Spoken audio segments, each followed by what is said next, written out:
Republic of Georgia. Capital, Tbilisi. Flag, white rectangle, in its central portion a red cross connecting all four sides of the flag. In each of the four corners is a small red Bolner Kashgari cross. The five-cross flag appears to date back to the 14th century. Anthem, national anthem of the Republic of Georgia. Monetary unit, the lari, L, was issued in 1995 to replace government coupons that were introduced in 1993. L1 equals $0.54945, or $1 equals L1.82, as of 2005. Weights and measures, the metric system is in force. Holidays, New Year's Day, 1 to 2 January, Christmas, 7th of January, Independence Day, 26th of May, St. George's Day, 22nd of November. Time, 3 p.m. equals noon GMT. Location, size, and extent. Georgia is located in southeastern Europe, bordering the Black Sea, between Turkey and Russia. Comparatively, the area occupied by Georgia is slightly smaller than the state of South Carolina, with a total area of 69,700 square kilometers, 26,911 square miles. Georgia shares boundaries with Russia on the N and D, Azerbaijan on the E and S, Armenia and Turkey on the S, and the Black Sea on the W. Georgia's land boundary totals 1,461 kilometers, 906 miles. Its coastline is 310 kilometers, 192 miles. Its capital city, Tbilisi, is located in the southeastern part of the country. Topography. The topography of Georgia is mainly mountainous, with the Great Caucasus Mountains in the north and Lesser Caucasus Mountains in the south. The highest point in the nation is Mount Shikara at a height of 5,201 meters, 17,064 feet, in the Greater Caucasus. The Kolkhida lowland opens to the Black Sea in the west and the Kura River basin lies in the east. The Kura River is the nation's longest river with a length of 1,514 kilometers, 941 miles. Good soils occur in the river valley floodplains and in the foothills of the Kolkhida lowland. Climate. Georgia's climate along the Black Sea coast is similar to that along the Mediterranean, warm, humid, and almost subtropical. Farther inland the climate is continental, with warm summers and cold winters. July's mean temperature is 23 degrees Celsius, 73.8 degrees Fahrenheit. The mean temperature in January is -3 degrees Celsius, 27.3 degrees Fahrenheit. The annual rainfall in Georgia is 51 centimeters, 20 in. In the mountains it is much cooler, with snow and ice all year and altitudes above 3,600 meters, 12,000 feet. Flora and fauna. The country's land is composed of gently rolling plains. The Caucasus Mountains in Georgia begin a series of high mountains in Central Asia.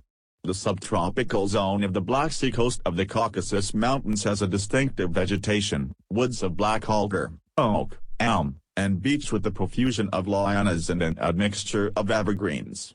Mountain goats, Caucasian antelope, European wild boar, porcupine, and the leopard inhabit the Caucasus, and reptiles and amphibious creatures abound. As of 2002, there were at least 107 species of mammals, 208 species of birds, and over 4,300 species of plants throughout the country. Environment. Georgia suffers from pollution of its air, water, and soil. Air pollution is especially heavy in Rustavi. In 1996, Georgia's industrial carbon dioxide emissions totaled 2.9 million metric tons. In 2000, the total was at 6.2 million metric tons. The Tbilisi River and the Black Sea are both heavily polluted. Pesticides from agricultural areas have significantly contaminated the soil. In 2003, 2.3% of Georgia's total land area was protected. There are 2 Ramsar wetland sites, one in central Kolkhida and the other at the Ispani 2 marshes. According to a 2006 report issued by the International Union for Conservation of Nature and Natural Resources, IUCN, Threatened species included 11 types of mammals, 8 species of birds, 7 types of reptiles, 1 species of amphibian, 6 species of fish, and 10 species of invertebrates.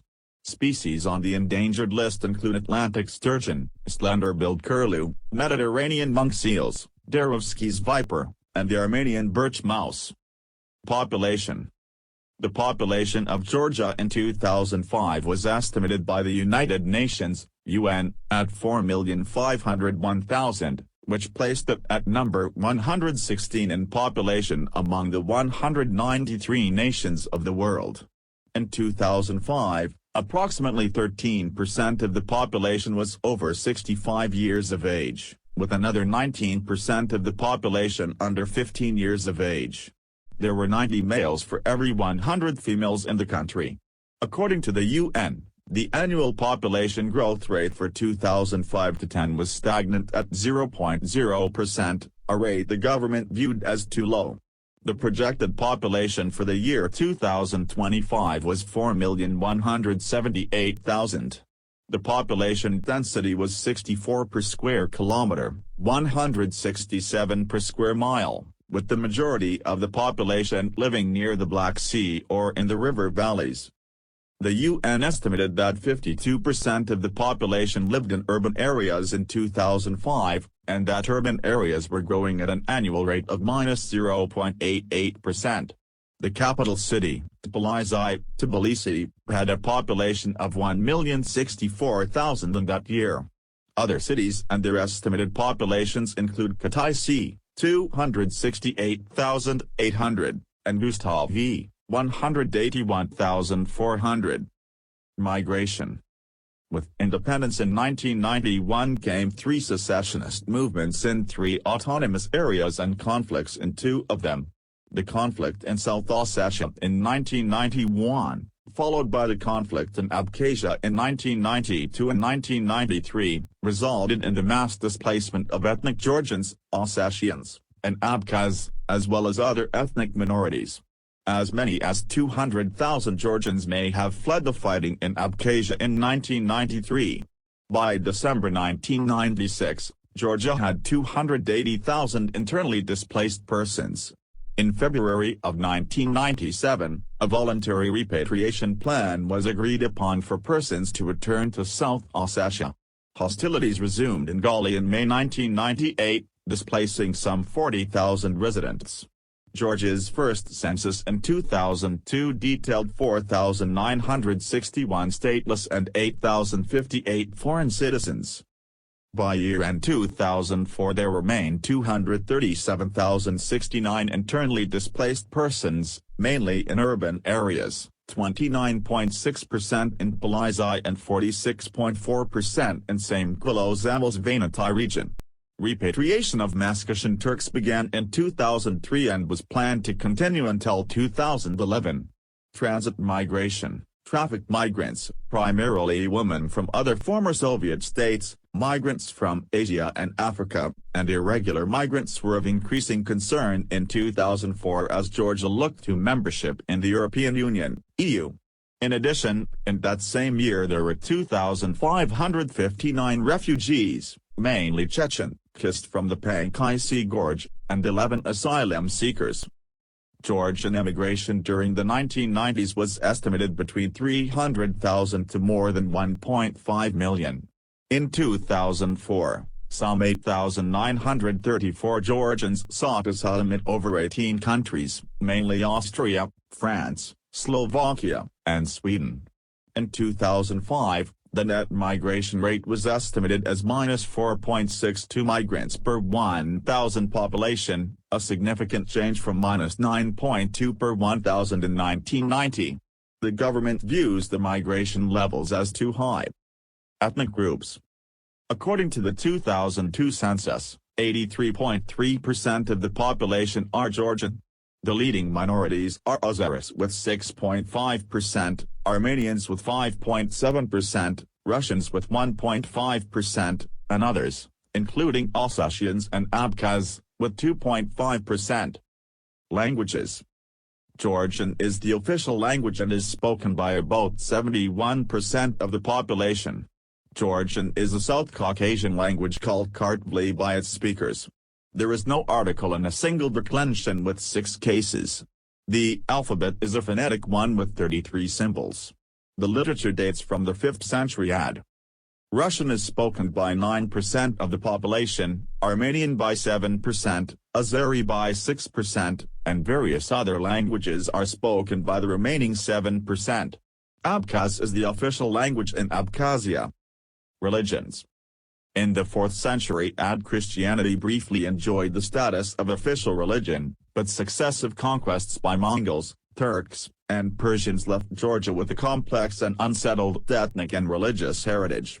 According to the 2002 census, over 70% of the population are nominally Georgian Orthodox. About 13% are members of other Orthodox groups, including Russian, Armenian, and Greek.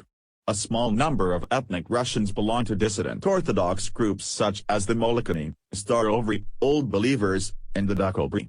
About 9.9% of the population are Muslims, most of whom are ethnic Hazaras, Georgian Muslims of Ajara, and ethnic Chechen Kists. Less than 1% of the population are Roman Catholics. Smaller Christian denominations include Baptists, Seventh-day Adventists, Pentecostals, Jehovah's Witnesses, the Armenian Apostolic Church, and the New Apostolic Church. There are also small numbers of Baha'is and Hare Krishnas. There are about 8,000 Jews in the country. In 2002, the parliament ratified a concordat with the Georgian Orthodox Church, GOC, granting them special recognition. However, the constitution has established the separation of church and state and freedom of religion. Some non-Orthodox groups have complained of the privileged status granted to the GOC. For instance, the GOC is allowed to review public school textbooks and to make suggestions on content. Registration of religious organizations is not required, but many do so in order to gain the legal status necessary to rent office or worship space and import written materials. Transportation. Railroads in Georgia as of 2004 consisted of 1,612 kilometers, 1,003 miles, of broad and narrow gauge lines, all of which were electrified. Nearly all of the country's railways were broad gauge, accounting for 1,575 kilometers, 980 miles, with narrow gauge lines making up only 37 kilometers, 23 miles.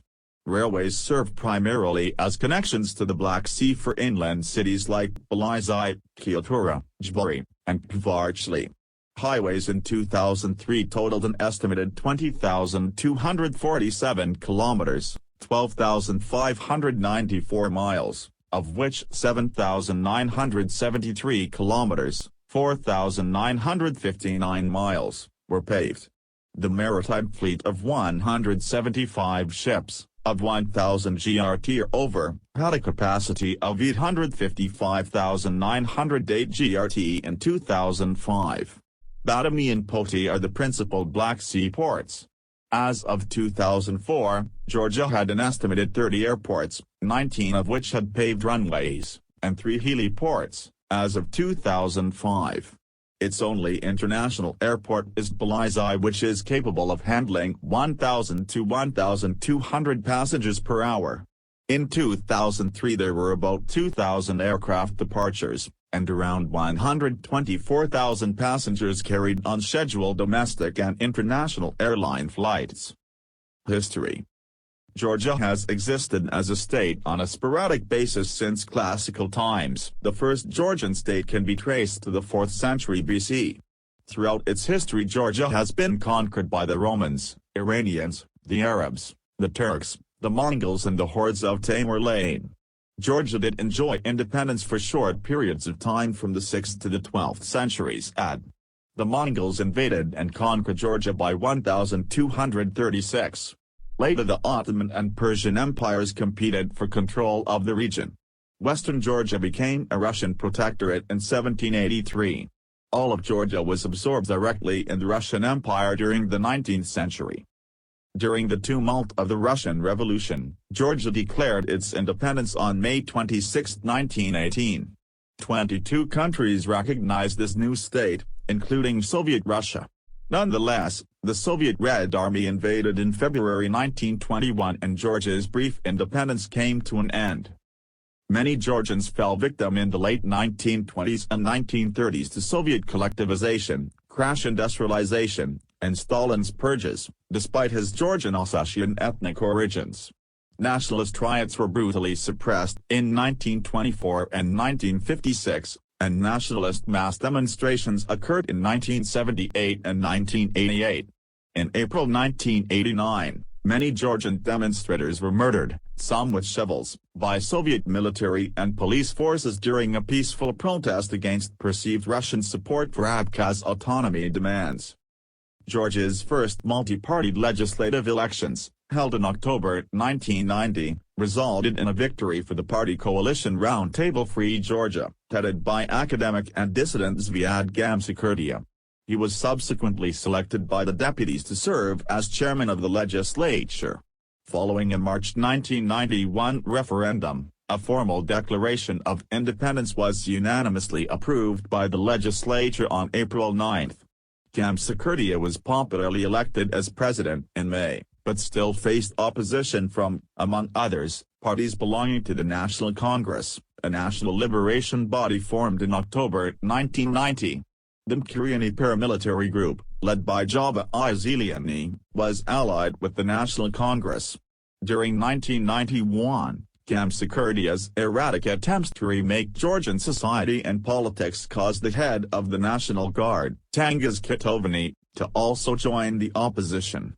The National Guard and Mkriani spearheaded a general assault to overthrow Gamsakhurdia in December 1991, forcing him to flee the country in early January 1992. A military council formed by Iziliani, Kitovani, and others assumed power, suspending the Soviet-era constitution, and replacing it with one from 1921, dissolving the legislature, and declaring emergency rule. Former Georgian leader Edward Shevardnadze, the Communist Party boss of Georgia from 1972 to 1985, was invited in early March 1992 to head a provisional government. He formed a civilian state council to rule until elections could be held, and was elected head of its four-member presidium. During legislative elections in October 1992, he was elected speaker in an uncontested race. The new legislature granted Shevardnadze wide-ranging powers as head of state pending completion of a new constitution. In May 1993, Shevardnadze moved to consolidate his power by securing the resignations of Kitovani and Iziliani from government posts. Gamsakhurdia returned from exile in September 1993 to the western Georgian region of Mingrelia and led a revolt to unseat Shevardnadze. Pro-Shevardnadze forces, assisted by the Russian military, were able to put down the revolt by early November 1993. Gamsakhurdia's death was reported in early January 1994. In further moves by Shevardnadze to consolidate power, Kitovani was arrested in January 1995 for planning an illegal paramilitary attack on Abkhazia, and he neutralized Iziliani's Mkriani. Several of Georgia's ethnic minorities stepped up their dissident and separatist actions in the late 1980s and early 1990s. South Ossetians in 1989 called for their territory to be joined with North Ossetia in Russia, or for independence. Repressive efforts by former Georgian President Gamsakhurdia triggered conflict in 1990, reportedly leading to about 1,500 deaths and 50,000 displaced persons, mostly ethnic Georgians. In June 1992, Russian President Boris Yeltsin brokered a ceasefire, and a predominantly Russian military peacekeeping force numbering about 500 was stationed in South Ossetia. A coordinating commission on settlement of the Georgian-Ossetian conflict, composed of Russian, Georgian, and North and South Ossetian emissaries, meets regularly, but rapprochement remains elusive. The November 1999 OSCE Summit Declaration urged Georgia and South Ossetia to agree on resettling displaced persons and called for international aid for the region. In his State of the Nation speech on February 9, 2000, Shevardnadze praised the Russian peacekeepers and successes in reconciliation between ethnic Ossetians and Georgians. Georgia's southern Ageria region is to a large extent self-governing, under conditions resembling a police state. Algeria's authorities claim that regional laws take precedence over national laws, and Shevardnadze has had to undertake extensive negotiations to establish national law in the region. The Abkhaz conflict has resulted in about 10,000 deaths and over 200,000 refugees and displaced persons, mostly ethnic Georgians. In July 1992, the Abkhaz Supreme Soviet declared its effective independence from Georgia. This prompted Georgian National Guardsmen to attack Abkhazia. In October 1992, the UN Security Council, UNSC, approved the first UN observer mission to an state, termed UNOMIG, to help reach a settlement. In September 1993, Russian and North Caucasian volunteer troops that reportedly made up the bulk of Abkhaz separatist forces broke a ceasefire and quickly routed Georgian forces. Abkhaz-Georgian talks leading to a ceasefire were held under UN auspices, with the participation of Russia and the OSCE. In April 1994, the two sides signed framework accords on a political settlement and on the return of refugees and displaced persons. A quadripartite commission was set up to discuss repatriation, composed of Abkhaz and Georgian representatives and emissaries from Russia and the UN High Commissioner for Refugees. The next month, a ceasefire was signed by Georgia and Abkhazia, providing for Russian troops, acting as Commonwealth of Independent States or CIS peacekeepers, to be deployed in a security zone along the Inguri River, which divides Abkhazia from the rest of Georgia. The Russian Defense Ministry in 1999 reported the deployment of about 1,700 peacekeepers. A major point of contention between the two sides is Georgia's demand that displaced persons be allowed to return to Abkhazia, after which an agreement on broad autonomy for Abkhazia may be negotiated. The Abkhazians have insisted upon recognition of their equal status with Georgia as a precondition to large-scale repatriation. The CIS in 1997 to 1998 endorsed Shevardnadze's call for creating a special Abkhaz-Georgian administration, with UN and OSCE participation, to first seek peace in Abkhazia's Gali area, and to expand the security zone and give Russian peacekeepers police powers. Abkhazia refused to countenance changing the peacekeeping mandate. Although Shevardnadze has criticized the failures of the Russian peacekeepers, in February 2000 he stated that he saw no alternative to their presence, since no other international forces have come forward. After a hiatus of 2 years, UN-sponsored peace talks were reconvened in mid-1997. In late 1997, the sides agreed to set up a coordinating council to discuss ceasefire maintenance and refugee, economic, and humanitarian issues. Coordinating council talks and those of the quadripartite commission have been supplemented by direct discussions between an envoy from Vladislav Ardzenba, whom Abkhazian separatists have elected as their president, and the Georgian state secretary. Abkhaz forces in mid-1998 reportedly expelled 30,000 to 40,000 ethnic Georgians who resided in the Gali area. In June 1999 in Istanbul, the two sides agreed to resume contacts they had cut off the year before, and the working group agreed to implement the separation of warring forces.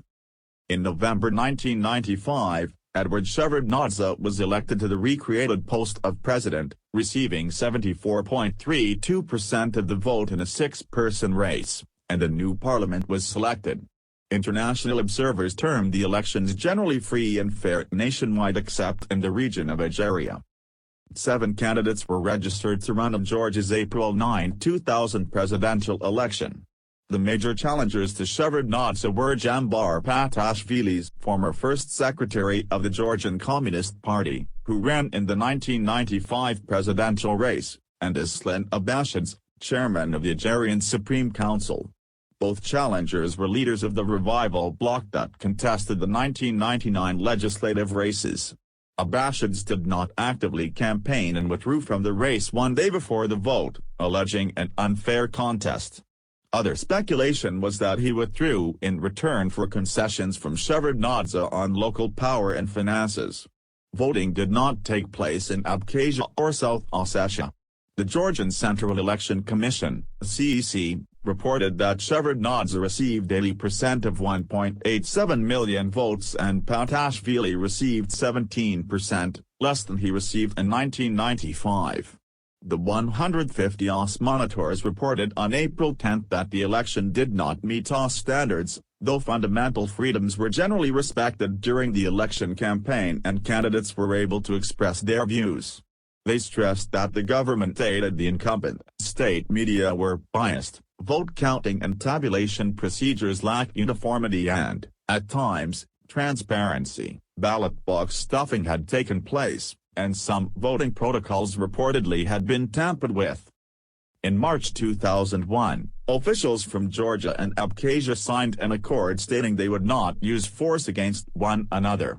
However, meetings between the two sides were cancelled later in the year due to continuing hostilities and hostage incidents. On October 8, 2001, an Omeg helicopter was shot down over Abkhazia, and all 9 people on board were killed. As of February 2003, those responsible for the downing had not been identified. In August 2002, Georgia and Abkhazia failed to come to an agreement on the withdrawal of Abkhaz fighters from the Kodori Gorge, the only enclave controlled by Georgia and Abkhazia. Georgia was concerned that Russians were supporting the Abkhaz fighters. In January 2003, UN Secretary-General Kofi Annan declared little progress had been made on talks to determine the future status of Abkhazia, and that the mandate for UNOMEG should be extended another 6 months, until July 31, 2003. Upon coming into his second term in office, Shevardnadze claimed he would fight corruption and low living standards, undertake market reforms, and protect the territorial integrity of Georgia. Georgia desired NATO membership, and on November 22, 2002, Shevardnadze formally requested that Georgia be invited into the alliance. Russia did not immediately react to the announcement. In 1999, the OSCE demanded that Russia remove all of its troops from Georgia. In 2001, Russia vacated the Gudauta and Vazhny bases and the Marnelai military airfield, but did not agree to a time frame for a departure from the Akhalkalaki and Batumi military bases. One sore spot in Georgian-Russian relations remains the situation in Chechnya. Russian officials have accused Georgia of aiding Chechen rebels, especially in the Pankai Gorge region of Georgia. Russia regards the armed conflict in Chechnya as a part of the international campaign against terrorism, and has demanded Georgia cooperate in combating Chechens in the region. In September 2002, Russia warned Georgia that it would take military action if Georgia failed to deal with Chechen rebels in the Pankai Gorge. The United States, since September 11, 2001, has claimed that members of the Al-Qaeda organization are operating in the Pankai Gorge, and has enlisted Georgia's support in undertaking anti-terror operations there. In April and May 2002, U.S. Special Forces arrived in Georgia to train and equip troops for counter-terrorist operations.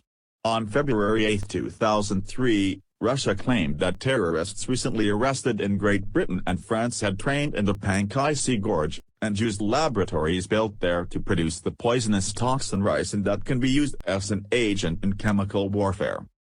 The end of 2003 brought with it drastic changes for Georgians. The parliamentary elections that were held on November 2, 2003 were criticized by national and international organizations as being grossly rigged. Mikhail Saakashvili, who received a law degree from Columbia University and worked in the United States for a short while, denounced the election results and urged the population of Georgia to nonviolent civil disobedience against the authorities. People responded to Saakashvili's call and mounted protests in Polizei, the so-called Rose Revolution, crying for fair elections. The Rose Revolution inspired similar movements in other parts of the world, most notably in Ukraine, where the Orange Revolution brought about long-awaited change. President Shevardnadze eventually bowed down under the pressure, and on November 23, 2003 resigned from his post, leaving Parliamentary Speaker Nino Burjanadze in charge until fresh presidential elections could be staged. This move was followed by a decision of the Supreme Court to annul the parliamentary elections results. On January 4, 2004, Saakashvili emerged victorious in the presidential elections, He received support from all the opposition parties and garnered a 96.3% of the votes. His party, the National Movement Democratic Front, subsequently won 67.6% of the votes, and 135 out of 150 party list seats in Parliament. In the rerun of the parliamentary elections, the rightist opposition got 7.6%, 15 seats, while other parties received less than 7%. The new prime minister was Zurab Nagaidli. This victory, however, came in a context where Georgia was very politically, socially, and economically unstable.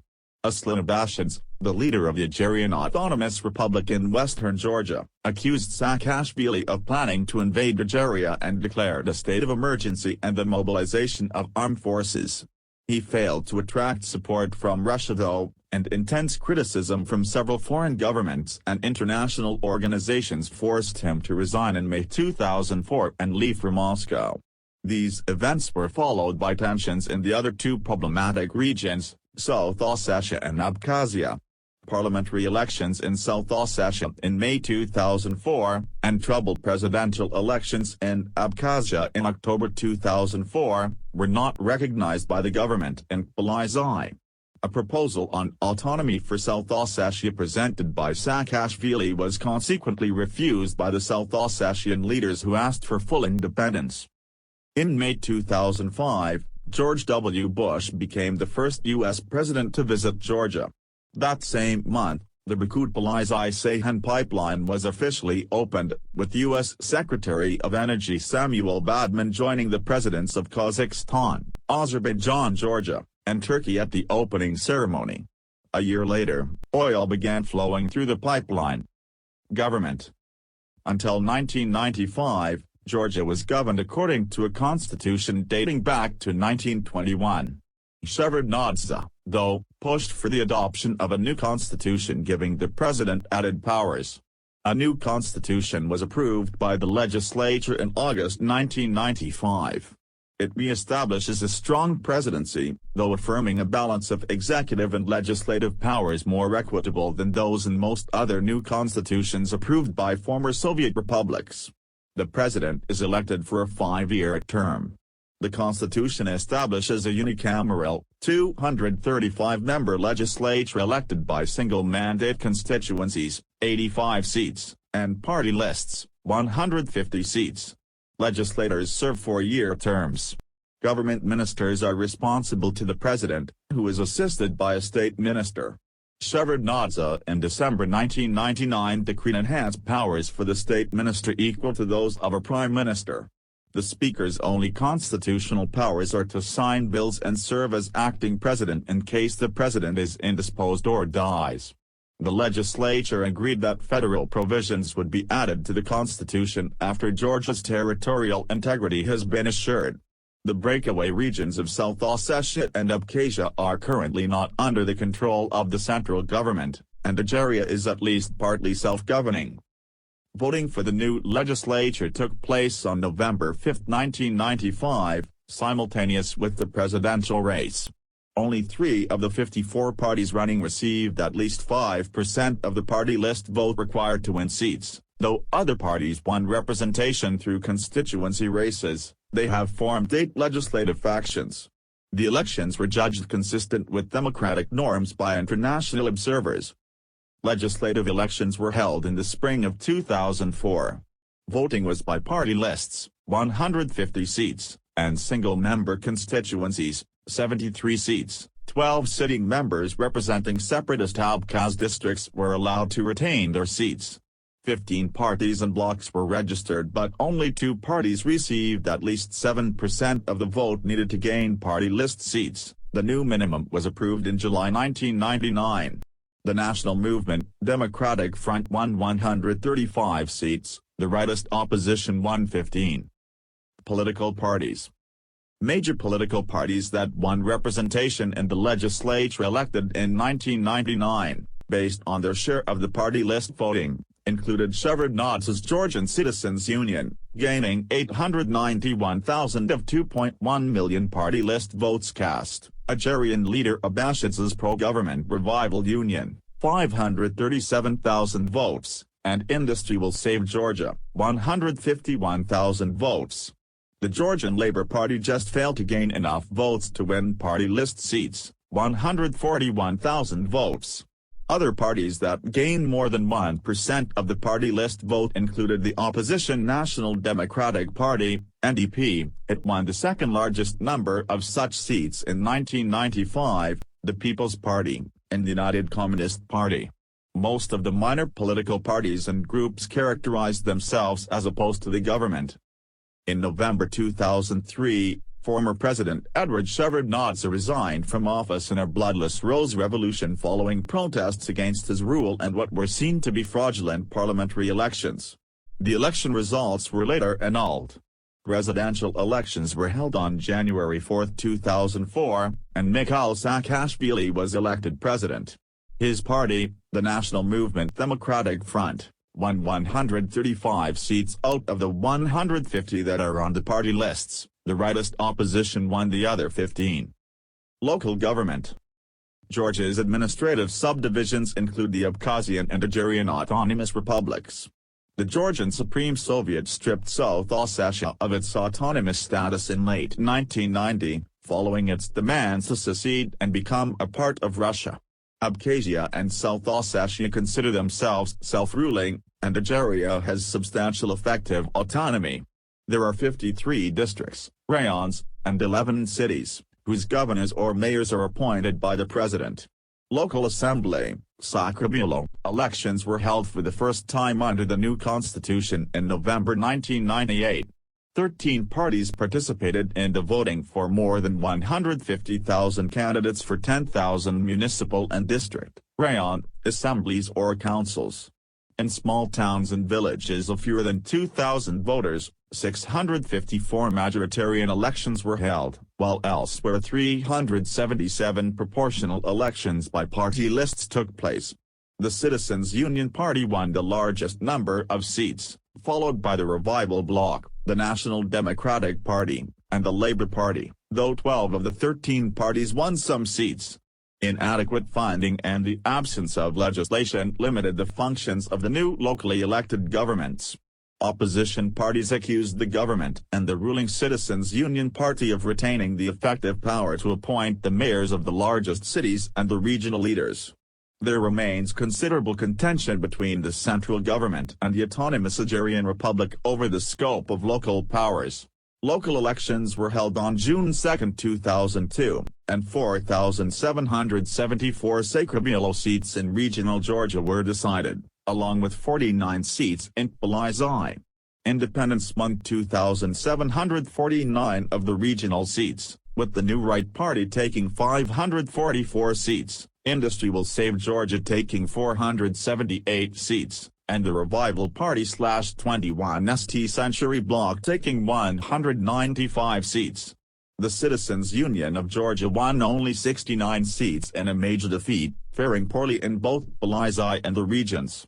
This was attributed to a split between the two main factions of the party prior to the elections, both of which strove for the right to campaign as the CUG. The conservative faction won the right to campaign as the CUG in the week prior to the elections, and the reformist faction campaigned as the Christian Conservative Party. Judicial system. Before 1995, Georgia's legal system retained traces of the pre-Soviet era, the Soviet period, the Gamsa-Kurdia presidency, and the State Council period. Courts included district courts, a Tbilisi City Court, a Supreme Court in each of the two autonomous republics, and at the highest level the Supreme Court of the Republic. The 1995 Constitution provides for an independent judiciary. However, the judiciary is subject to some executive pressure and pressure from extensive family and clan networks. The Law on Common Courts, passed in 1997, establishes a three-tier court system. District courts hear petty criminal and civil cases. Regional courts of appeal have original and appellate jurisdiction. They try major criminal and civil cases, review cases, and can remand cases to the lower court for retrial. The Supreme Court was envisioned as the highest appellate court, but it also hears some capital cases and appeals from the Central Electoral Commission. A constitutional court was set up in September 1996. It arbitrates constitutional disputes between the branches of government and rules on individual claims of human rights abuses. Administration of the court system was transferred from the Justice Ministry to a Council of Justice in 1997, to increase the independence of the courts from budgetary and other influence. The council consists of 4 members from each of the 3 branches of government. The Constitution provides for the rights to presumption of innocence, to have a public trial, to legal counsel, and to refuse to make a statement in the absence of counsel. A criminal procedures code was approved in November 1997, and a new criminal code was passed in June 1999. The Criminal Procedures Code aimed at reducing the dominant power of prosecutors over arrests and investigations. Under the new procedures, judges issue warrants for arrest and detention orders, and detentions must follow correct legal procedures, including informing detainees of their rights, allowing visits by family members and lawyers, and treating detainees without brutality. In mid-1999, however, some of the liberal strictures on defendants' rights were reversed at the insistence of the prosecutors, who continue to have a major influence over the courts. Under the law on common courts, Georgia has launched a system of testing judges on basic legal principles. Many of those who have taken the test have failed. Georgia's accession to the Council of Europe in April 1999 led to new legislation taking jurisdiction over the prison system away from the Interior, Police, Ministry and giving it to the Ministry of Justice. Armed Forces. Georgia had a total of 11,320 active personnel in its armed forces as of 2005, supported by 1,578 reservists in the National Guard.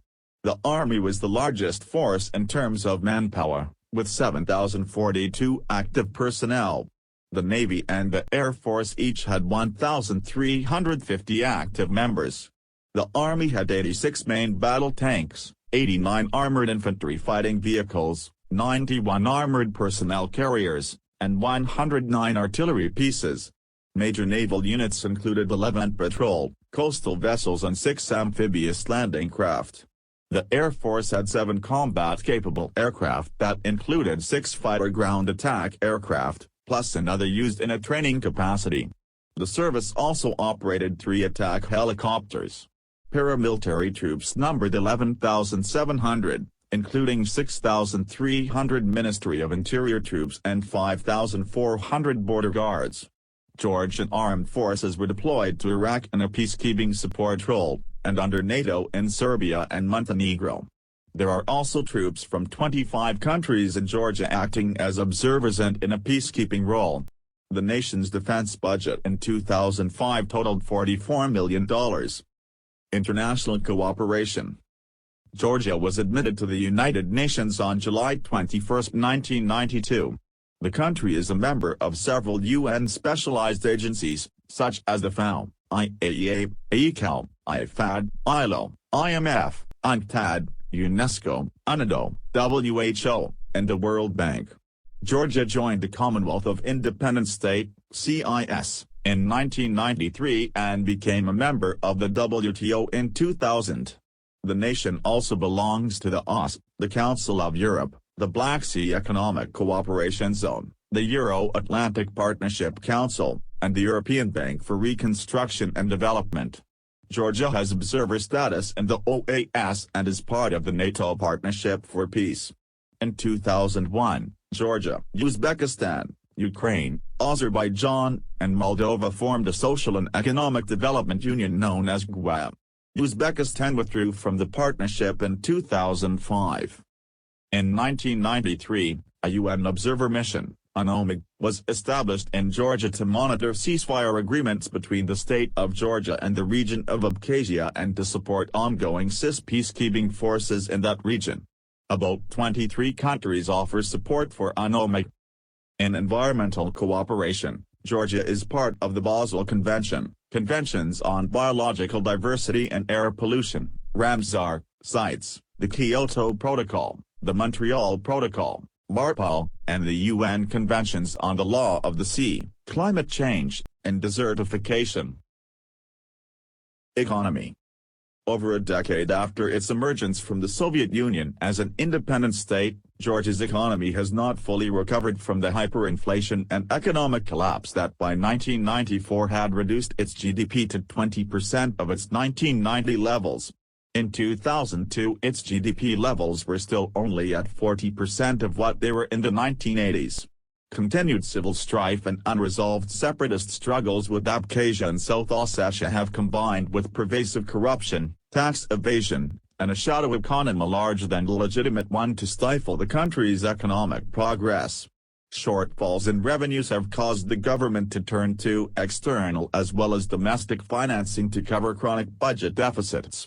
Foreign borrowing has in turn led to balance of payments problems and resort to IMF facilities.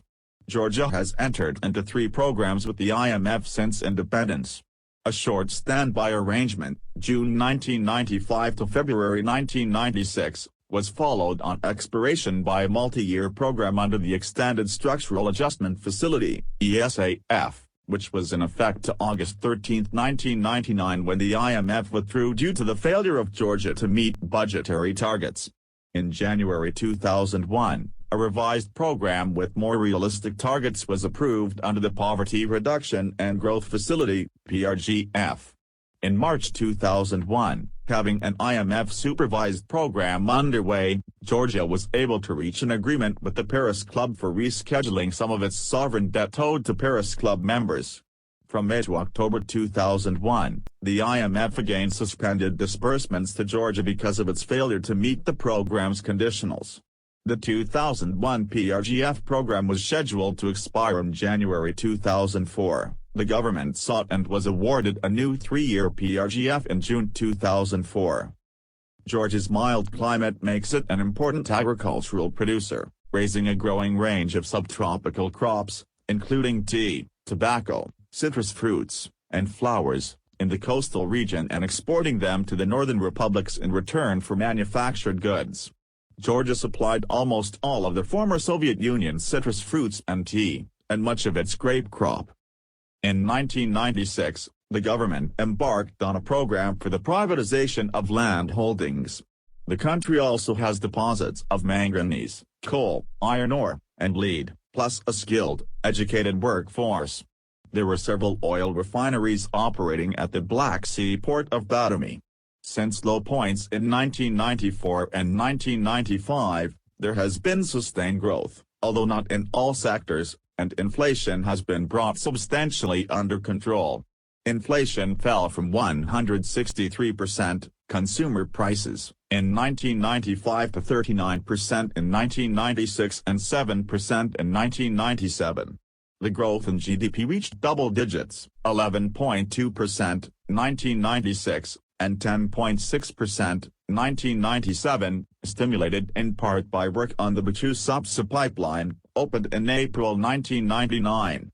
Since 1998, however, GDP growth slowed to about 3% a year due to a combination of the effect of economic crises in Russia and Turkey, which together supply 40% of Georgia's imports and buy over 40% of its exports, an influx of refugees since 1999 from neighboring war-torn Chechnya, severe droughts affecting Georgia's agricultural output in 1998 and 2000, and, from 2001, the global economic slowdown. In 1998, overall GDP growth slowed to 3%, as agricultural production dropped 10% and industrial production dropped 2%. Growth remained at only 3% in 1999. GDP growth was even lower, 2%, in 2000, despite 11% growth in industrial production, due to a recurrence of drought which caused agricultural production to fall 15% in 1 year. In 2001, agriculture recovered somewhat, growing 6%, but industrial production fell back 5%, reflecting in part an 11% decrease in exports to countries outside the CIS.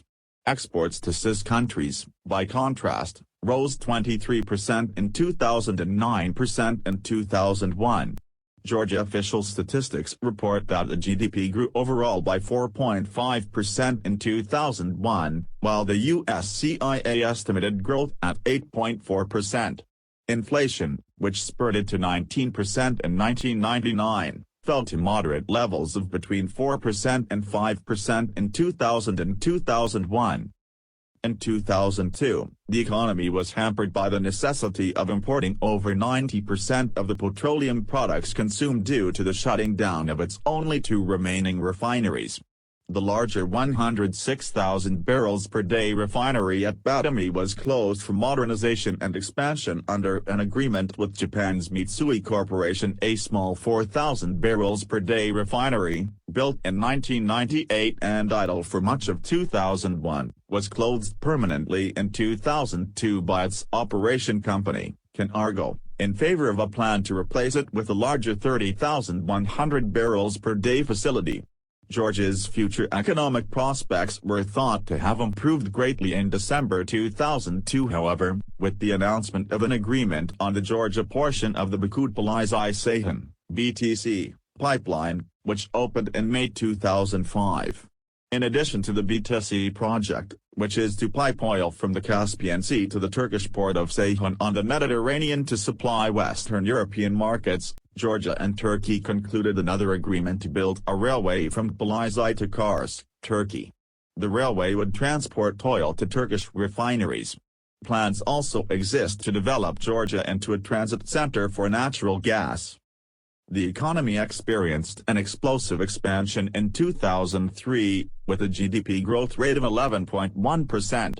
The economy cooled down in 2004, growing by 6.2%, but was expected to pick up again in 2005, with a projected growth rate of around 8.0%. The inflation rate was stable, fluctuating between 4% and 6%.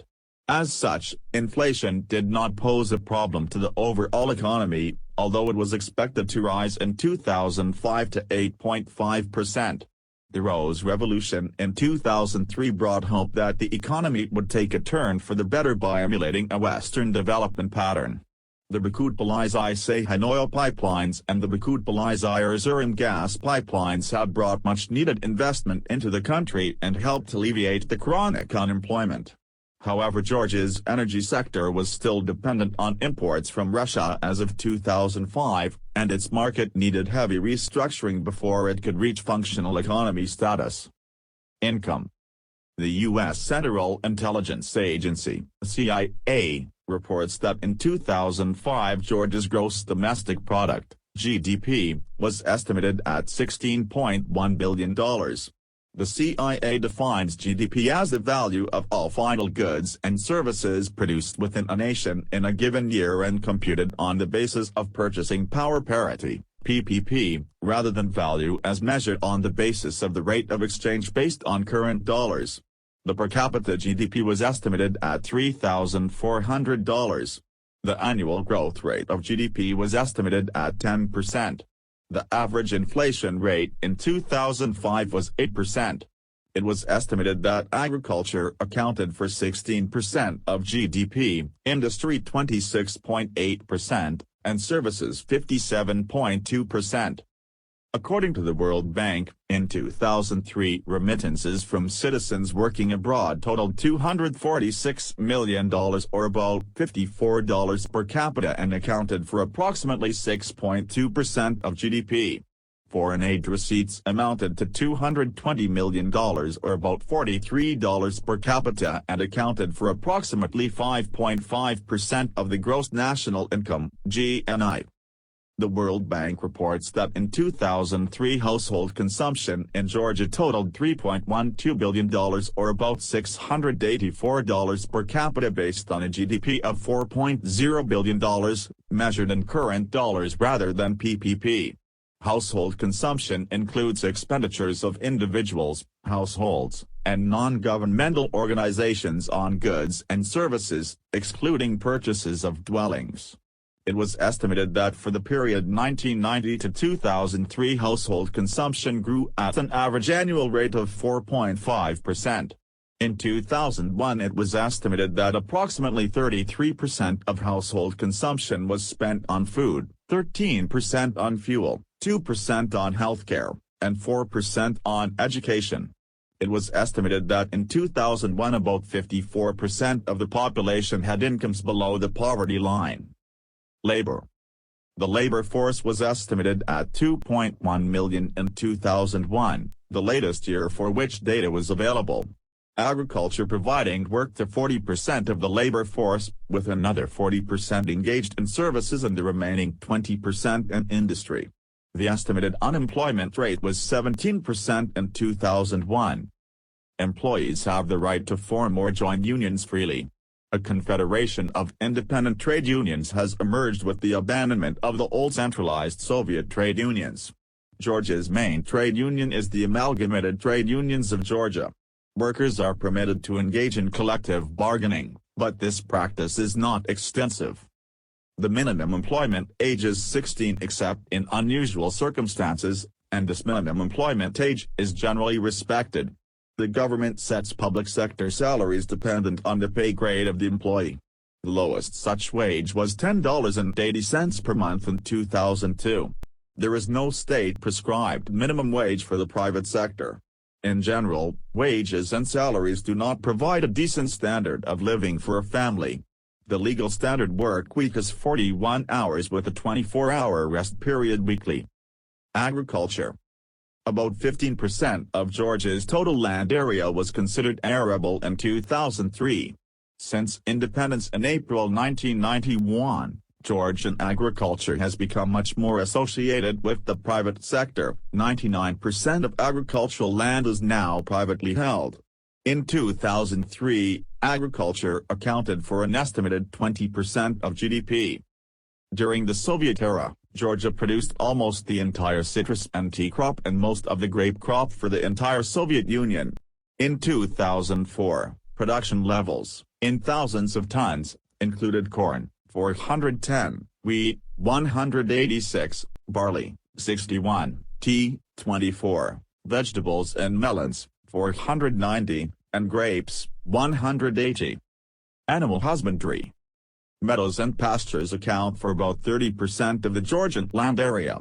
In 2005, the livestock population included cattle, 1,250,000, sheep, 689,000, pigs, 484,000, buffaloes, 35,000, horses, 44,000, and chickens, 9,100,000.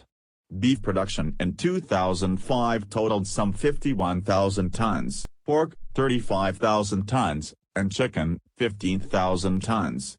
About 781,000 tons of milk were produced in 2005, as were 31,500 tons of eggs.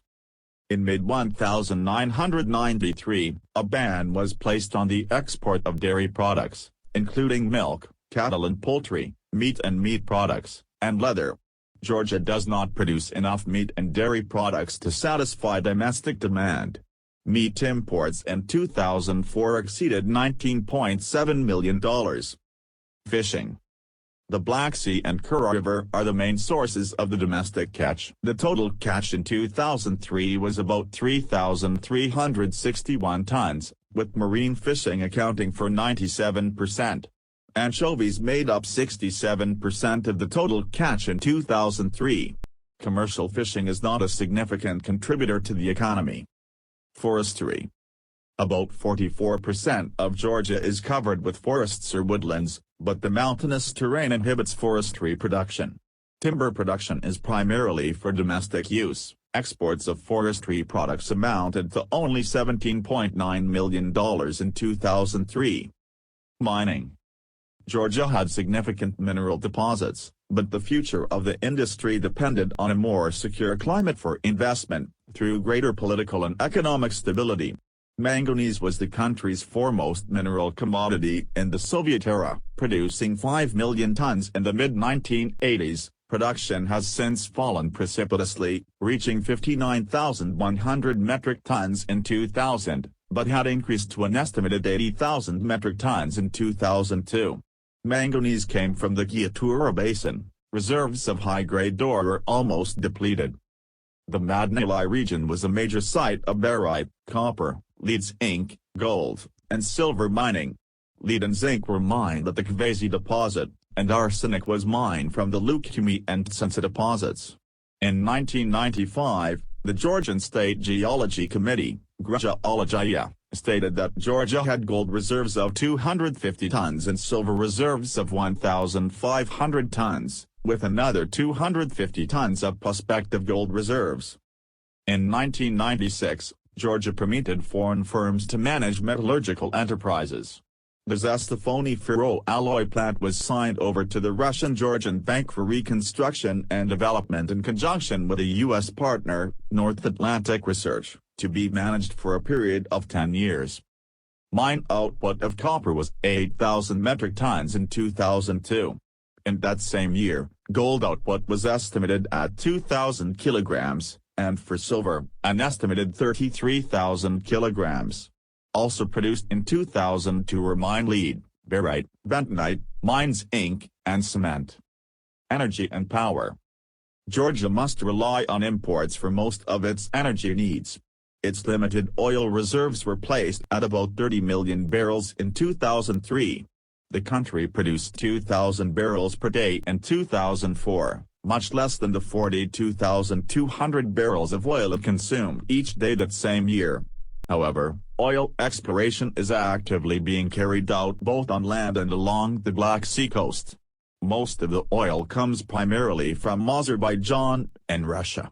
Natural gas reserves in 2003 were placed at 0.3 billion cubic foot, with production and consumption at 0.6 billion cubic foot and at 35.3 billion cubic foot, respectively in that year.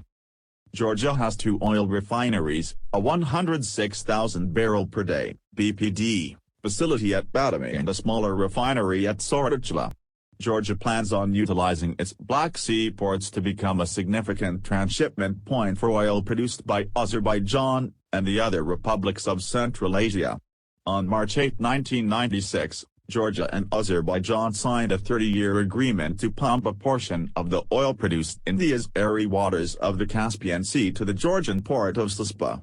From there, the oil will be shipped across the Black Sea to Western markets via Turkey.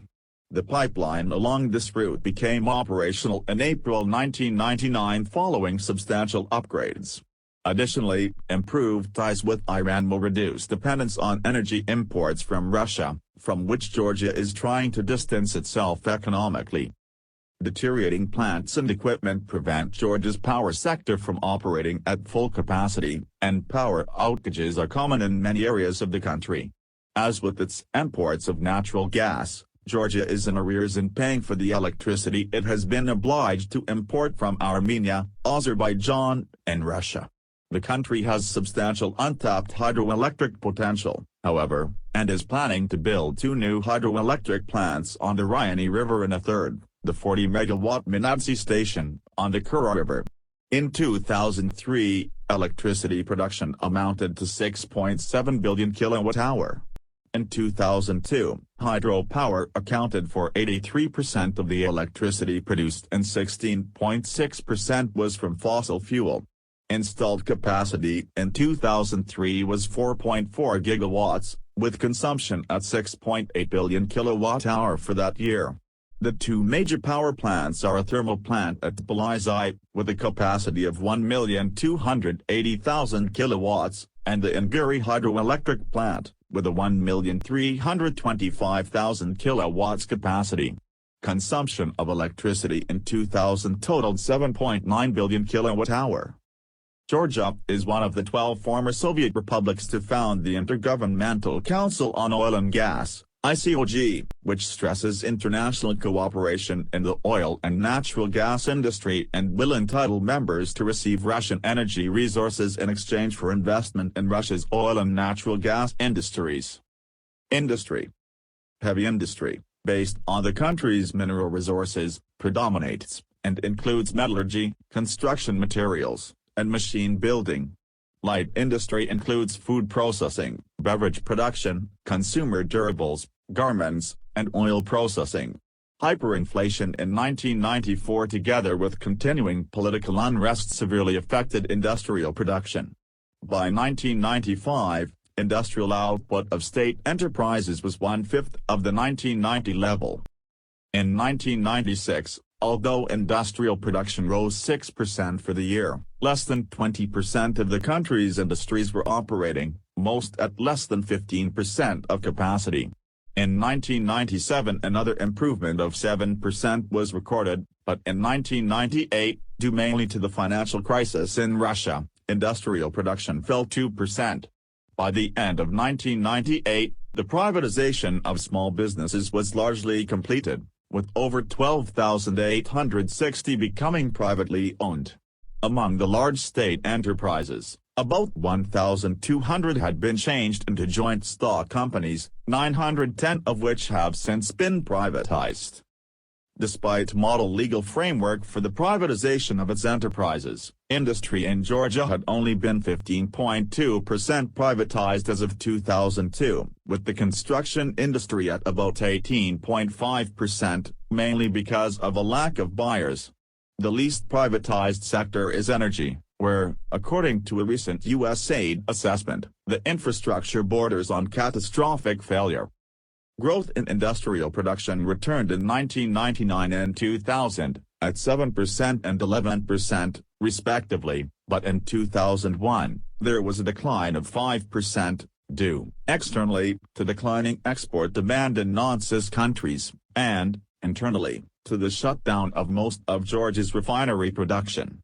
Before independence, Georgia had several refineries, but by 2001, it had only two, one at the Black Sea port of Batumi with a 106,000 BD capacity, and the other, a small 4,000 BD refinery built in 1998 near Kenargo's Ninot-Spindle oil field called the Georgian American Oil Refinery, GAOR. In 2001, the GAOR operated only between July and September, and at less than 50% capacity. In September 2001, Kenargo shut it down, announcing plans to build a $200 million refinery in its place that would have a 30,100 BD capacity. In 2002, the Batumi refinery was also closed, undergoing a $250 million upgrade and expansion directed by the Mitsui Corporation. As a result, Georgia has been obliged to import over 90% of its petroleum products. Mitsui has undertaken the work without Georgian government guarantees of its investment. The lack of such guarantees caused two other Japanese companies, Marubeni and JGC, to drop out of the project. Georgia's most promising industrial development came in December 2002, when agreement was announced for the construction of Georgia's part of the Bakut-Balai-Saihan (BTC) pipeline. The pipeline was officially opened on May 25, 2005. Industry accounted for 26.8% of overall economic output in 2005, and it was the sector with the smallest representation in the working population. Agriculture and services were by far the largest employers, both with an approximate equal representation in the labor force, 40%, although they achieved different productivity levels. Agriculture accounted for 16% of the GDP, while services came in first with 57.2%. Current important industries include steel, aircraft, machine tools, electrical appliances, mining, manganese and copper, chemicals, wood products, and wine. Science and technology. The Georgian Academy of Sciences has departments of mathematics and physics, earth sciences, applied mechanics, machine building, and control processes, chemistry and chemical technology, agricultural science problems, biology, and physiology and experimental medicine. Georgia has 44 research institutes, many attached to the academy, conducting research concerning agriculture, fisheries, and veterinary science, and medicine, natural sciences, and technology. The Academy's Sukhumi Botanical Garden is maintained at Chavkavadze. The Scientific and Technical Library of Georgia, with more than 10 million volumes in 1996, is located in Balai. 8 colleges and universities offer degrees in basic and applied sciences. In 1987 to 97, science and engineering students accounted for 39% of university enrollment. In 2002, research and development spending totaled $33.702 million, or 0.29% of GDP. As of that same year, high-technology exports totaled $41 million, or 38% of all manufactured exports. As of 2002, there were 2,317 researchers and 241 technicians per million people actively engaged in R&D. Domestic trade. The war in Abkhazia severely disrupted domestic trade in 1993, and hyperinflation in 1994 led to widespread fighting in the nation and catastrophic economic decline. Economic conditions began to improve by the mid-1990s following the influx of foreign aid. Agriculture continues to be a primary basis for the domestic economy. The fastest-growing segment of the economy, however, is in services, which accounted for about 55% of the GDP in 2002. Small privately owned shops are still more prevalent than supermarkets or larger retail establishments. Business hours are generally from 9 a.m. to 6 p.m., Monday through Friday. Foreign trade. Traditionally, Georgia has been heavily dependent on Russia for power, bridges, roads, and other economic essentials. In return, Georgia sends Russia fruit, wine, and other agricultural products. Georgia's current government, however, is pursuing closer links with the EU and Turkey. In 2005, exports reached $1.4 billion, FOB, free on board, while imports grew to $2.5 billion, FOB. The bulk of exports went to Turkey, 18.3%, Turkmenistan, 17.8%, Russia, 16.2%, Armenia. Country exports-imports balance. World 475.5 1135.4 minus 659.9.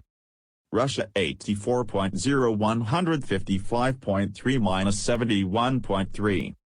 Turkey 82.4 112.1 minus 29.7. Turkmenistan 58.49.9 48.5. Armenia 41.1 12.0 29.1. Switzerland Liechtenstein 33.3 14.5 18.8. Ukraine 30.2 80.3 minus 50.1. United Kingdom 27.9 145.6 minus 117.7. Azerbaijan 16.6 93.8 minus 77.2. United States 15.4 90.8 minus 75.4.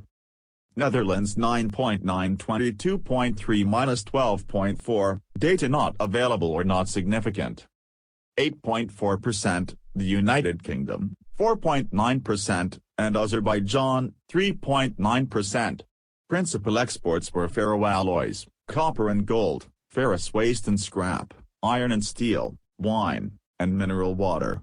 Imports included oil, gas, electricity, tubes and pipes, and automotives, and mainly came from Russia, 14%, Turkey, 11%, the United Kingdom, 9.3%, Azerbaijan, 8.5%, Germany, 8.2%, the Ukraine, 7.7%, and the United States, 6%. Balance of payments. Georgia's high level of imports, until 2000, was largely due to its capital account surplus, stemming from the inflows of investments, loans, and grants, rather than from weak export performance. Georgia's capital account subsequently fell into deficit.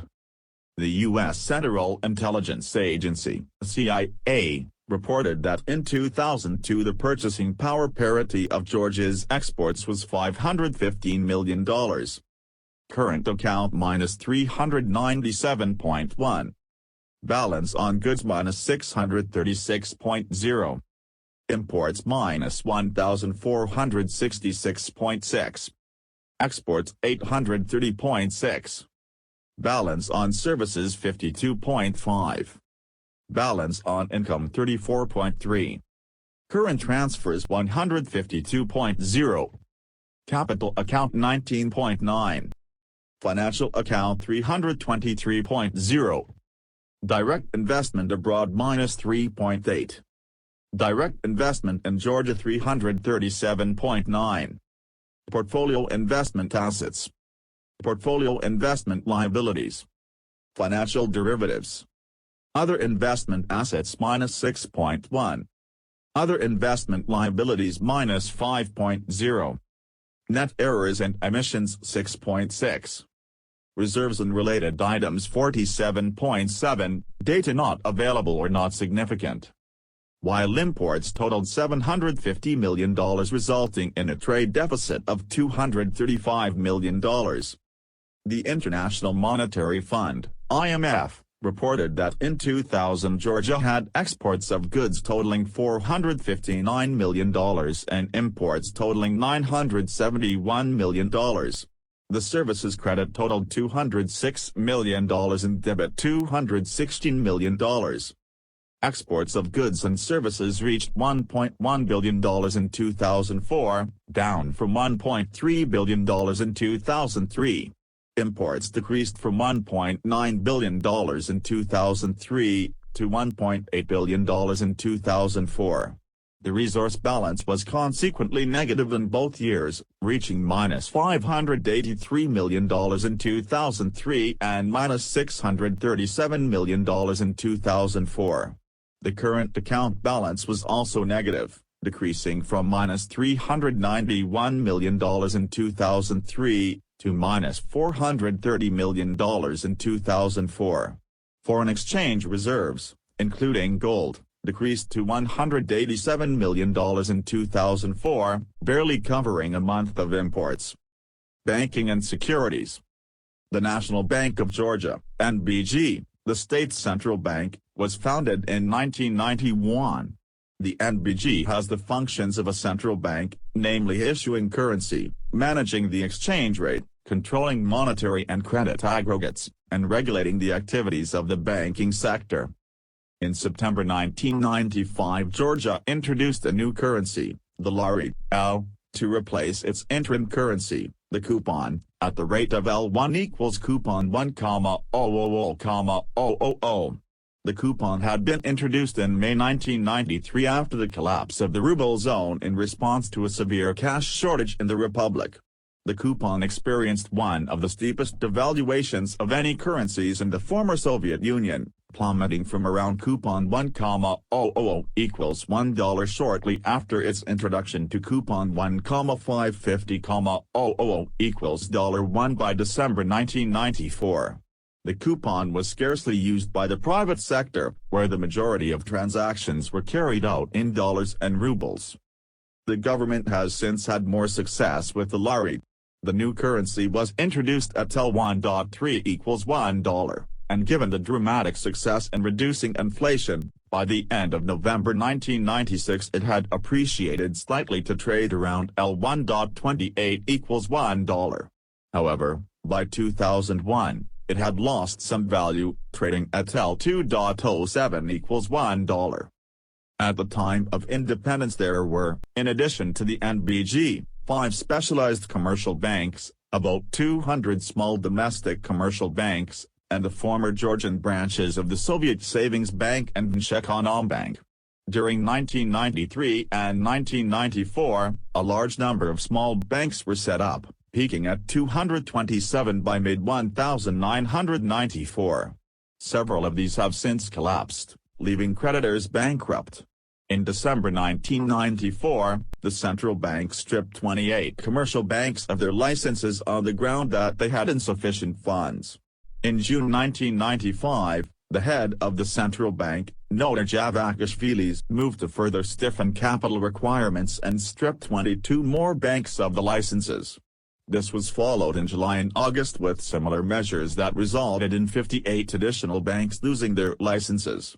Also during 1995 was the merger of 3 state banks, Eximbank, Industrial Bank, and the Savings Bank, into the United Georgian Bank. State-owned banks accounted for some 75% of banking sector assets. The first foreign bank, the Georgian U.S. Bank, was opened in Palizai in early 1994. In September 1996, a joint investment bank began its operations with its founding capital contributed by the United Georgian Bank, the Commercial Bank of Greece, and the European Bank for Reconstruction and Development, EBRD. Amlik Bank Azi, a Turkish bank, and the Caucasus Development Bank, based in Azerbaijan, currently maintain offices in Tbilisi. In 1997, the EBRD announced that it is to lend $5 million to Absolute Bank, a U.S.-Georgian joint venture with 60% U.S. ownership. The bank has $3 million in assets, making it one of the largest Georgian banks in terms of capital. Other commercial banks include the Agricultural Bank, 1991, the Bank of Industry and Construction, 1991, Housing Bank of Georgia, 1991, and the State Savings Bank, 1989. The International Monetary Fund reports that in 2001, currency in demand deposits, an aggregate commonly known as M1, were equal to $190.2 million.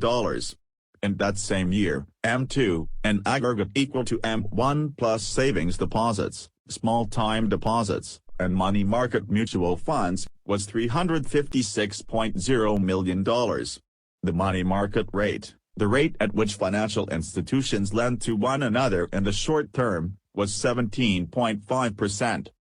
The Caucasian Exchange, a stock exchange, opened recently in Georgia. Insurance. Georgia's insurance system is largely inherited from government-controlled Soviet institutions. The Civil War impairs growth of the insurance sector. Public finance. Georgia has been notorious for mismanaging its budget. In 1999, the IMF put one of its programs in the country on hold because Georgia could not meet the conditional budgetary targets the IMF set forth. A more realistic budget in the second half of 2000 paved the way for a new IMF program beginning in January 2001. Georgia's progress towards those new budgetary goals has been uneven, but it has remained on track. The U.S. Central Intelligence Agency, CIA, estimated that in 2005 Georgia's central government took in revenues of approximately $872.5 billion and had expenditures of $1 billion. Revenues minus expenditures totaled approximately $871.4 billion. Total external debt was $1.9 billion. The International Monetary Fund, IMF, reported that in 2003, the most recent year for which it had data, central government revenues were $933.3 million and expenditures were $1,009.8 million. The value of revenues was $435 million and expenditures $471 million, based on an exchange rate for 2003 of $1 equals L2.1457 as reported by the IMF. Government outlays by function were as follows: General Public Services, 34.1%, Defense, 6.0%, Public Order and Safety, 10.7%, Economic Affairs, 8.8%, Housing and Community Amenities, 0.6%, Health, 1.0%, Recreation, Culture, and Religion, 2.5%, Education, 4.1%, and Social Protection, 32.4%. Taxation. As of 2004, Georgia has a standard corporate profits tax of 20%. Capital gains are considered part of taxable profits and are taxed at the corporate rate. Taxes on dividends, interest, and management fees are withheld at the source at a rate of 10%. Foreign entities not permanently established pay a withholding tax of 10% on dividends, interest, and royalty payments. There is also a withholding tax of 4% on insurance premiums and payments for international telecommunications and transportation services. A 1% tax on property of enterprises, TPE, is charged foreign companies that have permanent establishments in Georgia. There is also a personal revenue and grants 933.3 100.0%. Tax revenue 602.3 64.5%. Social contributions 222.7 23.9%. Grants 48.45.2%. Other revenue 59.96.4%. Expenditures 1009.8 100.0%. General Public Services 344.134.1%. Defense 60.46.0%. Public Order and Safety 107.610.7%. Economic Affairs 88.58.8%. Environmental Protection. Housing and Community Amenities 5.60.6%. Health 10.31.0%. Recreational, Culture, and Religion 25.2.5%. Education 41.4.1%. Social Protection 327.332.4%, data not available or not significant. Income tax, paid by resident and non-resident individuals, which has 4 brackets, the first one being a negative income tax of 12% up to an income of L200, about $93. For L201 to 350, about $165, the tax is L24, $11, plus 15%.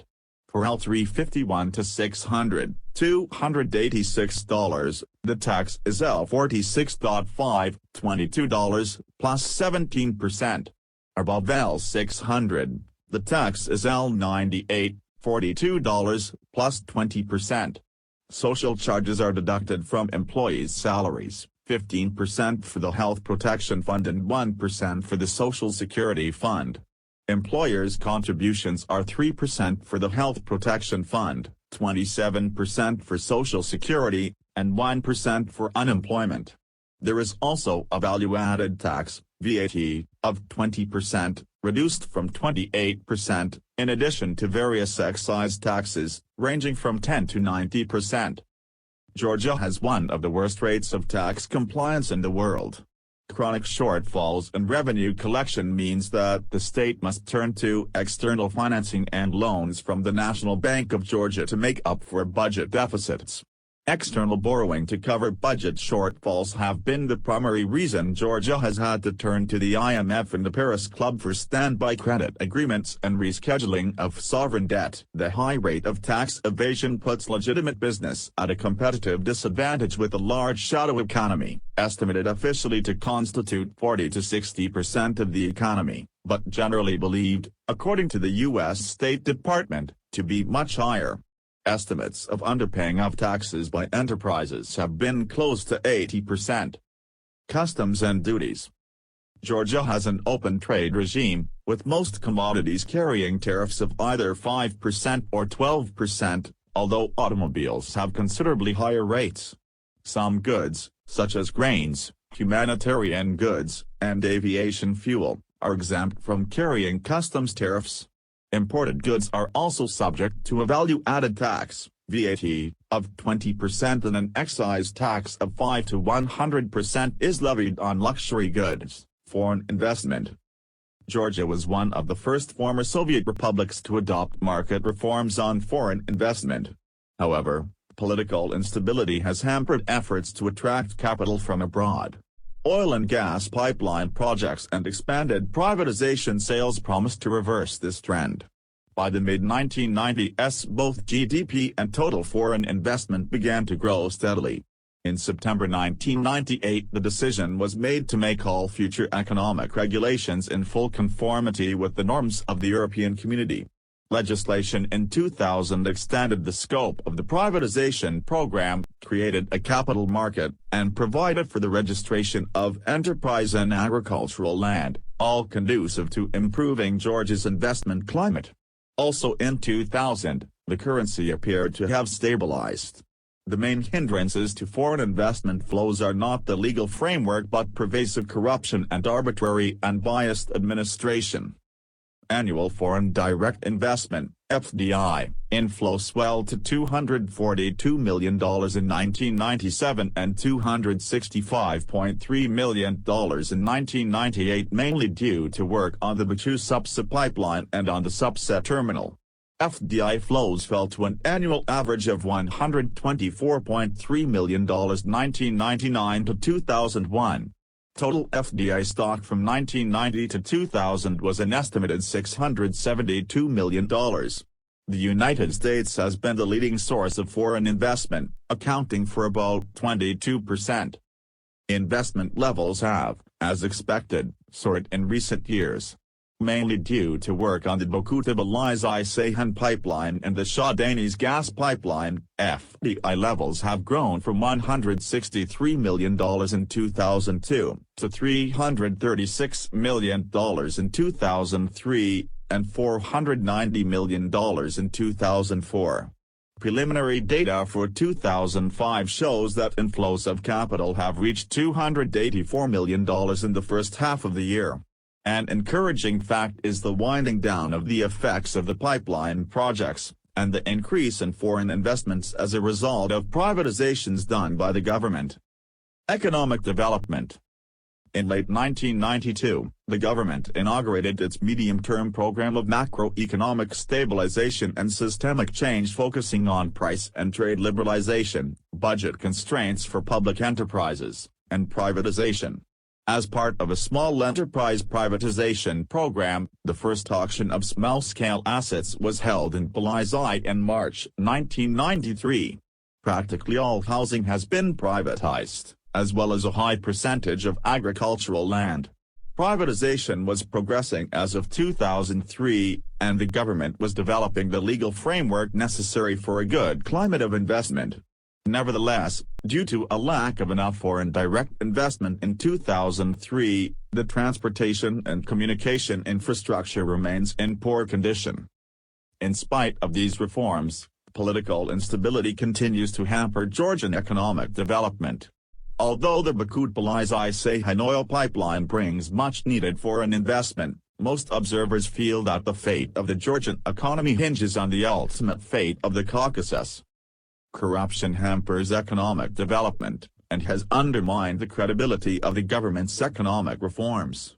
The size of the shadow economy is also a concern. The Paris Club rescheduled Georgian debt in 2001. That year, Georgia negotiated a 3-year $144 million Poverty Reduction and Growth Facility (PRGF) arrangement with the IMF, which was due to expire in 2004. The IMF encouraged the country to implement tax reform, to improve revenue collection, strengthen the banking system, and to combat corruption and smuggling. The construction of the Baku-Tbilisi-Ceyhan oil pipelines and the Baku-Tbilisi-Erzurum gas pipelines have been extremely beneficial for the economy of Georgia. The economy has registered impressive growth rates, 11.1% in 2003, and 8% in 2005. Unemployment has been alleviated, and the privatization of several national enterprises has been made easier as a result. A strong industrial sector, together with higher productivity rates in the agricultural sectors, will ensure that the impressive economic expansion will continue at similar rates for at least another couple of years. The government needs to speed up reforms, however, and ensure proper economic restructuring by developing and diversifying its manufacturing and export bases. Social development. All employees are eligible for old age benefits, which are funded primarily by employers, who contribute 31% of payroll. Disability and death are not covered. A special social pension exists for the aged and disabled who do not qualify for the employee pension system as determined by need. Paid maternity leave is provided for up to 8 weeks, although it is reported that employers frequently withhold benefits. Temporary disability is only payable if the employer is responsible for the injury, although unemployment and permanent disability benefits are provided. Medical services are provided to needy residents by government health officials. Family allowances, initiated in 2002, provide for all needy residents, and is funded by the government. Women remain predominantly in low-skilled, low-paying jobs, regardless of qualifications.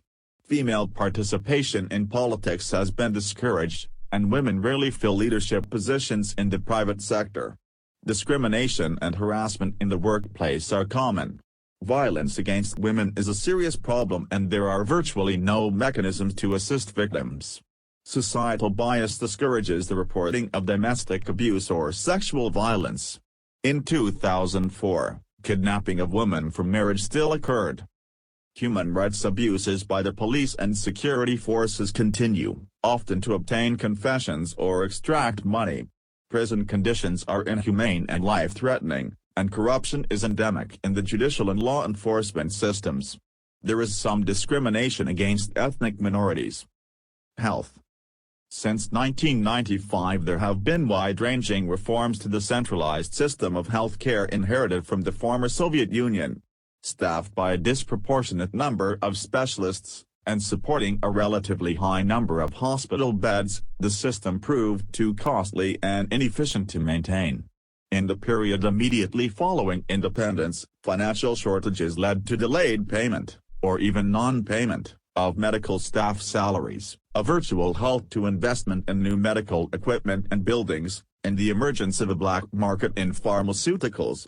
Changes in healthcare policy since 1995 include introduction of a health insurance system and an end to free healthcare outside a basic package of health benefits, as well as new systems of provider payment. The network of rural and urban primary care centers is still largely a holdover from the Soviet era, but the payment structure for services has changed. Healthcare expenditure was estimated at 2.8% of GDP. In 2004, there were an estimated 391 physicians, 372 nurses, 29 midwives, and 30 dentists per 100,000 people. Immunization rates for the country in 1997 were as follows: children up to 1 year old were vaccinated against tuberculosis, 76%, diphtheria, pertussis, and tetanus, 92%, polio, 98%, and measles, 95%. Life expectancy in 2005 was an average of 75.88 years and the infant mortality rate was 18.59 per 1,000 live births. The total fertility rate has decreased from 2.9 children per woman of childbearing years in 1960 to 1.1 in 2000. The under 5 mortality rate was 59 per 1,000 live births. The maternal mortality rate was much lower than the average in Eastern Europe. In 1995 there were 22 maternal deaths per 100,000 live births. The estimated overall mortality rate as of 2002 was 14.6 per 1,000 people. There were approximately 2,000 Civil War-related deaths in 1992. A diphtheria epidemic has spread through the former Soviet Union.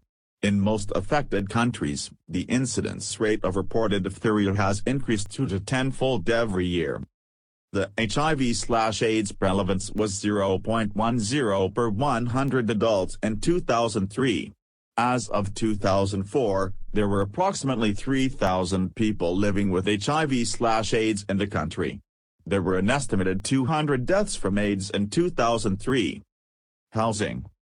Before independence, most urban housing was regulated by the government while most rural housing was privately owned. Beginning in the mid-1990s, legislation towards privatization led to the legalization of an open real estate market. Unfortunately, the need for adequate housing is far greater than current supplies. In 1989, there were 152,033 people registered and waiting for adequate housing. Overcrowding became a problem as extended families stayed together in one household simply because of the lack of alternative housing. Natural disasters have caused trouble for an already problematic housing situation. Mudslides are common in some areas. In 1987, a mudslide destroyed 210 homes and seriously damaged 850 more. In 1991, an earthquake destroyed 46,000 homes. Civil unrest has caused a great deal of homelessness as well. As of 2001, there were about 300,000 displaced persons throughout the country.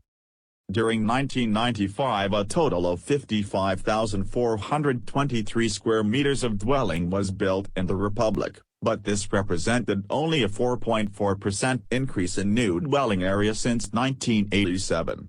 Building costs are high, with the price of 1 square meter often between $500 and $1,000. At the 2002 census, there were 1,243,158 private households, with the average size of household at 3.5 persons. In western Georgia, a typical older home is wooden, raised off the ground slightly in areas where flooding or very damp ground is problematic. In the drier climate of eastern Georgia, stone, later brick, houses with flat roofs were constructed along roads. In urban regions, two-story brick or cement block homes are not uncommon. Education. Georgia's educational system was based on the Soviet model until the late 1980s, when there was a de-emphasis of Soviet educational themes in favor of Georgian history and language. Georgian students are taught in a number of languages, including Georgian, Russian, Armenian, Azerbaijani, Abkhazian, and Ossetian. Education is compulsory for 9 years, beginning at age 7. Elementary school covers 6 years of study. This is followed by either 7 years of general secondary school or 6 years of technical school. The academic year runs from September to June. In 2001, about 41% of children between the ages of 3 and 5 were enrolled in some type of preschool program. Primary school enrollment in 2003 was estimated at about 89% of age-eligible students. The same year, secondary school enrollment was about 78% of age-eligible students. It is estimated that about 82% of all students complete their primary education. The student-to-teacher ratio for primary school was at about 16:1 in 2000, the ratio for secondary school was about 8:1. There are 24 state institutions of higher learning in the country and 73 private accredited institutions. These include the Iran Zavakaladze University of Tbilisi, Georgian Technical University, Abkhazian State University, and State University of Batumi. In 2003, about 38% of the tertiary-age population were enrolled in some type of higher education program. The adult literacy rate has been estimated at about 99%. As of 2003, public expenditure on education was estimated at 2.2% of GDP, or 11.8% of total government expenditures. Libraries and museums. The National Library in Tbilisi holds over 6 million volumes, while the Georgian State Public Library has 8 million. The largest library in the country, however, is the Scientific and Technological Library of Georgia, which contains 10.1 million volumes. There are dozens of private libraries held by various scientific, cultural, and religious organizations and extensive university library holdings. Chief among the latter are Tbilisi State University, 3 million volumes, the Polytechnic University in Tbilisi, 1.14 million volumes, and the Pedagogical Institute in Tbilisi, 336,000 volumes. Most of the country's cultural institutions are in Tbilisi, including the State Art Museum, the Museum of Fine Arts, the State Museum of Georgia, the Tbilisi Museum of History and Ethnography, and the Georgian State Museum of Oriental Art. There are local or specialty museums in Gori, Suchumi, and Kataisi. Media. Georgia has international telecommunications links via landline to other former Soviet republics and Turkey. There is also a low-capacity satellite Earth station and connections via Moscow. In 2003, there were an estimated 133 mainline telephones for every 1,000 people. About 138,800 people were on a waiting list for telephone service installation. The same year, there were approximately 107 mobile phones in use for every 1,000 people. In 2004, there were 54 independent television stations in the country, but only 3 provided national service. Though independently operated, most stations rely on some amount of support from the national or regional governments. There are at least 10 radio stations in operation, most of which are privately owned. Primary news agencies include the state-operated Sakinform, and the privately held Prom News, Iprinda, and Kavkasia Press. In 2003, There were an estimated 568 radios and 357 television sets for every 1,000 people. About 12.4 of every 1,000 people were cable subscribers. Also in 2003, there were 31.6 personal computers for every 1,000 people and 31 of every 1,000 people had access to the Internet. There are 11 secure Internet servers in the country in 2004. In 2001, there were about 200 independent newspapers throughout the country. The most widely read was Sakartvelo's Respublika, with the 1995 circulation of 40,000. In Polizei, the major daily is Vestnik Graci, Georgian Herald. There are also several general and special interest periodicals available. The Constitution and the 1991 press law provide for a free press, but in practice the government is said to restrict some press rights. Libel laws, as well as pressure from business and society leaders and government authorities, inhibit hardcore investigative reporting. Organizations. Georgia's Chamber of Commerce and Industry promotes trade and commerce with its fellow members of the CIS. The country belongs to the International Chamber of Commerce as well. Union organizations in Georgia include the Confederation of Independent Trade Unions, an umbrella organization. Important political organizations include the All-Georgian Mekrabkostava Society and the paramilitary group Mkritriani. The Georgian Academy of Sciences, promoting research and education in all branches of science, was established in 1941. The Georgian Medical Association serves as a physician networking organization while also promoting research and education on health issues and working to establish common policies and standards in healthcare. There are also associations dedicated to research and education for specific fields of medicine and particular diseases and conditions, such as Georgian Association of Cardiology. Youth organizations include the National Youth Council of Georgia, through the Department of Youth and Sport, the United Nations of Youth, Georgia, YMCA/CA, and scouting programs. There are also several sports associations promoting amateur competition in such pastimes as baseball, track and field, badminton, and figure skating. Volunteer service organizations, such as the Lions Clubs and Kiwanis International, are also present. There are national chapters of the Red Cross Society and Caritas. Tourism, travel, and recreation. Bounded by the Black Sea and the Caucasus Mountains, Georgia has been known for its lucrative tourist industry, but tourism declined after independence due to political and economic turmoil. Mshta, the ancient capital, is home to the Svetoslava Cathedral, an 11th-century edifice that is the spiritual center of the Georgian Orthodox Church, and a major tourist attraction. The present-day capital, Tbilisi, is over 1,000 years old and offers historic citadels, cathedrals, and castles, as well as warm springs and dramatic mountain views.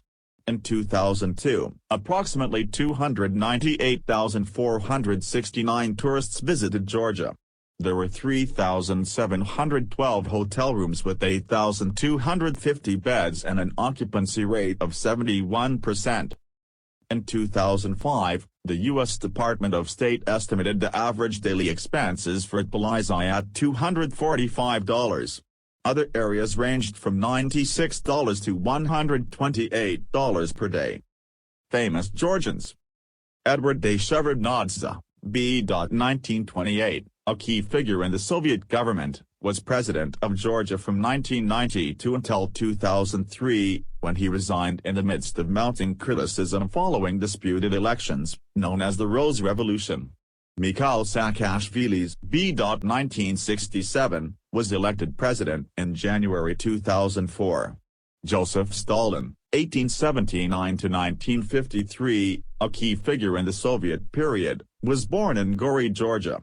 The medieval poet Shota Rustaveli, who was from Georgia, wrote the masterpiece Night in the Tiger's Skin. 19th-century poets include Ilya Chavkavadze, 1837 to 1907, Akaki Tsereteli, 1840 to 1915, and Vazhishta. Writers of that century include Fijian Taubeds, 1895 to 1937, Georgi Leonids, and Irakli Abashids. Painters include Niko Pirosmanashvili's (1862–1918) and Arctic Litoids. Composers include Zakhary Paliashvili's (1871–1933) and Melaton Balanchivadze (1862–1937).